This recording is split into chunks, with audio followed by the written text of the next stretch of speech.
Hello friends, welcome back to my channel. Learn and be updated with Anika.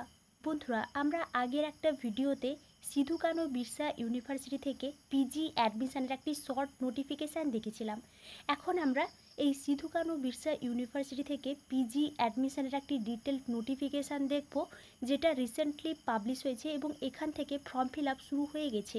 আমরা next ভিডিওতে form fill আপের process step by step জানব, তাই আপনারা এই ভিডিওটি শেষ পর্যন্ত দেখতে থাকুন এবং যারা এই চ্যানেলে প্রথম তারা এই চ্যানেলটি সাবস্ক্রাইব করে পাশে থাকা অল বেল আইকনটি প্রেস করবেন, যাতে আপনাদের কাছে এই সংক্রান্ত সমস্ত রকমের নোটিফিকেশান আসতে পারে। এখন আমরা সরাসরি পিজি অ্যাডমিশনের নোটিফিকেশানে চলে যাচ্ছি। সিধু কানু বিরসা ইউনিভার্সিটি এর ঠিক নিচে এর অ্যাড্রেসটা দেওয়া আছে। এই নোটিফিকেশানটি পাবলিশ হয়েছে 27 আগস্ট 2024-এ। Notification for admission to post graduate courses for the session 2024-26, অর্থাৎ আপনারা বুঝতেই পারছেন সিধু কানু বিরসা ইউনিভার্সিটি থেকে পিজিতে অ্যাডমিশান নেওয়া হবে। আপনারা যারা ইন্টারেস্টেড আছেন তারা কিন্তু এখানে অ্যাপ্লিকেশান করতে পারেন এবং এখানে কিন্তু অনলাইনে অ্যাপ্লিকেশান করা যাচ্ছে। অনলাইনে অ্যাপ্লিকেশান করার জন্য আপনাদেরকে 2023 এবং 2024-এর মধ্যে গ্র্যাজুয়েশান পাস করতে হবে। শুধুমাত্র 2023 এবং 2024-এর স্টুডেন্টরাই কিন্তু এখানে অ্যাপ্লিকেশান করতে পারবেন। নেক্সট দেখুন, আরও কিছু স্ট্রিম থেকে এখানে অ্যাডমিশান নেওয়া হবে, যেমন সেলফ ফাইন্যান্সিং কোর্স থেকে biotechnology, business administration, computer science, environmental science, library and information science, journalism and mass communication, law, performing arts থেকে কিন্তু দুটো স্ট্রিম থেকে অ্যাডমিশান নেওয়া হচ্ছে। Music vocal Hindustani, music vocal Rabindrasangeet and master of sports science, এই সমস্ত যে সেলফ ফাইন্যান্সিং কোর্স থেকে অ্যাডমিশান নেওয়া হচ্ছে এর জন্য কিন্তু কোনো রেস্ট্রিকশান নেই ইয়ার অফ পাসিংয়ের ক্ষেত্রে। যে কোনো ইয়ার থেকে আপনারা যদি পাস করে থাকেন তাহলে আপনারা এই সেলফ ফাইন্যান্সিং কোর্স থেকে অ্যাপ্লিকেশান করতে পারবেন। নেক্সট দেখুন, only completed online application will be considered, অর্থাৎ এখানে কিন্তু শুধুমাত্র অনলাইনেই অ্যাপ্লিকেশানই কনসিডার্ড হবে এবং অ্যাপ্লিকেশান শুরু হয়ে গেছে। আপনারা অফিসিয়াল ওয়েবসাইট থেকেই কিন্তু অ্যাপ্লিকেশান করতে পারবেন। আমি নেক্সট ভিডিওতে অ্যাপ্লিকেশানের প্রসেসটা ডিটেলড স্টেপ বাই স্টেপ আলোচনা করব। নেক্সট দেখুন, এ candidate may apply for maximum 3 courses, অর্থাৎ আপনারা কিন্তু ম্যাক্সিমাম 3টা কোর্সের জন্য অ্যাপ্লিকেশান করতে পারবেন। এই বিষয়টা এখানে ডিটেলস বলে দেওয়া হয়েছে। নেক্সট দেখুন, important dates of PG admission, অর্থাৎ এখানে কিছু ইম্পর্ট্যান্ট ডেট শিডিউল বলা হয়েছে। এখানে কিন্তু এই নোটিফিকেশান পাবলিশ হয়েছে 27 আগস্ট 2024-এ এবং opening of online admission portal for filling up and submission of online application for admission two PG courses 27 August 2024, অর্থাৎ এই একই দিন থেকেই কিন্তু ফর্ম ফিল আপ শুরু হয়েছে এবং ফর্ম ফিল আপের লাস্ট ডেট 10 সেপ্টেম্বর 2024-এ। তাই আপনারা যারা ইন্টারেস্টেড আছেন এই ডেটের মধ্যে অ্যাপ্লিকেশানটা করে দেবেন। নেক্সট দেখুন, এখানে কিন্তু আরও কিছু ডেট শিডিউল বলা হয়েছে, কবে মেরিট লিস্ট পাবলিশ হবে বা কবে প্রভিশনাল মেরিট লিস্ট পাবলিশ হবে। অ্যাডমিশানের যে ডেটগুলো এখানে কিছু ডিটেলস দেওয়া হয়েছে, আমি এই বিষয়ে ডিটেলস আলোচনা করছি না। আপনারা এখান থেকে একটা স্ক্রিনশট নিয়ে নিতে পারেন বা আপনারা এই নোটিফিকেশানটি ডাউনলোড করে এই ডেট শিডিউলগুলো ভালো করে একটু দেখে নিতে পারেন, কারণ এখানে কিন্তু অ্যাডমিশানের যে ডেটগুলো ডিটেলসভাবে বলে দেওয়া হয়েছে। নেক্সট দেখুন, কোর্সেস কোন কোন এখানে কোর্স থেকে অ্যাডমিশান নেওয়া হবে, কোন কোন স্ট্রিম থেকে সেই বিষয়টা এখানে ডিটেলসভাবে বলা হয়েছে। যেমন ফার্স্ট আছে মাস্টার অফ আর্টস, এই মাস্টার অফ আর্টসের মধ্যে অ্যানথ্রোপোলজি অ্যান্ড ট্রাইবাল স্টাডিজ আছে, বেঙ্গলি আছে, economics, education, English, geography, history, journalism and mass communication, Kudmali, philosophy, political science, Sanskrit, Santali, sociology. Master of science stream থেকে এখানে কিন্তু বায়োটেকনোলজি আছে, botany, chemistry, computer science, environmental science, mathematics, physics, zoology, anthropology and tribal studies, economics, geography, psychology. Next দেখুন, আপনারা এখান থেকে আরও কোন কোন কোর্স থেকে অ্যাপ্লিকেশান করতে পারবেন।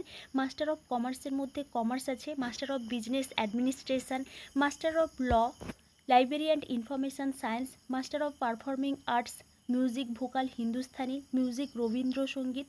Next master of sports science, এই সমস্ত কোর্স থেকে আপনারা কিন্তু এখানে অ্যাপ্লিকেশান করতে পারবেন। নেক্সট এলিজিবিলিটি ক্রাইটেরিয়া, এখানে কিন্তু অ্যাডমিশনের জন্য যে 80% সিট, এটা কিন্তু হোম ইউনিভার্সিটির স্টুডেন্টরা অ্যাপ্লাই করতে পারবেন, যে সমস্ত স্টুডেন্টরা 2023 এবং 2024-এ গ্র্যাজুয়েশন পাস করেছেন। এবং 20% সিট কিন্তু আদার ইউনিভার্সিটি থেকে আপনাদেরকেও কিন্তু 2023 এবং 2024-এ গ্র্যাজুয়েশন পাস করতে হবে। আরও একটা বিষয় এখানে খুবই ইম্পর্ট্যান্ট, আপনারা যারা গ্র্যাজুয়েশন পাস করেছেন, গ্র্যাজুয়েশনে কিন্তু আপনাদেরকে 60% মার্কস পেতে হবে। এবং যে সমস্ত ক্যান্ডিডেটসরা 80% ক্যাটাগরিতে অ্যাপ্লাই করবেন, তারা কিন্তু এখানে 20% ক্যাটাগরিতে অ্যাপ্লাই করতে পারবেন না। এখানে প্রত্যেকটা সাবজেক্ট ওয়াইজ এলিজিবিলিটি ক্রাইটেরিয়াটা বলে দেওয়া হয়েছে। আমি একটা থেকে আলোচনা করছি, আপনারা বাকিগুলো একটু দেখে নেবেন। ফার্স্ট আছে MA in anthropology and tribal studies, অর্থাৎ আপনারা যারা অ্যানথ্রোপোলজি এবং ট্রাইবাল স্টাডিজ থেকে অ্যাপ্লিকেশান করতে চান, তাদের কি কি এলিজিবিলিটি ক্রাইটেরিয়া থাকতে হবে পাশেই কিন্তু বলে দেওয়া হয়েছে। 3 years honours graduate in anthropology, botany, geography, history, nutrition and zoology or program graduates having any of the above mentioned subjects as discipline 1 may also apply। অর্থাৎ আপনারা যদি অ্যানথ্রোপোলজি থেকে বা বোটানি থেকে বা জিওগ্রাফি থেকে বা হিস্ট্রি থেকে বা নিউট্রিশন বা জুলজি থেকে অনার্স করে থাকেন, 3 বছরের অনার্স গ্র্যাজুয়েট করে থাকেন, তাহলে কিন্তু আপনারা এখানে অ্যানথ্রোপোলজি বা ট্রাইবাল স্টাডিজ থেকে অ্যাপ্লাই করতে পারবেন।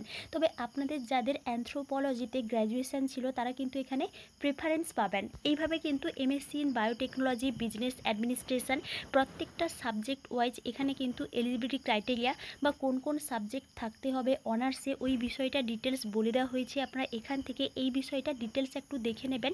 আমি ডিটেলস আলোচনা করছি না। আপনাদের যদি কোনো এনকোয়ারি থাকে, যদি কোনো বুঝতে না পারেন, তাহলে কিন্তু আমাকে অবশ্যই কমেন্টে জানাবেন।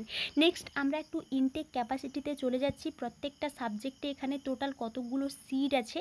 First anthropology and tribal studies থেকে 60 সিট আছে।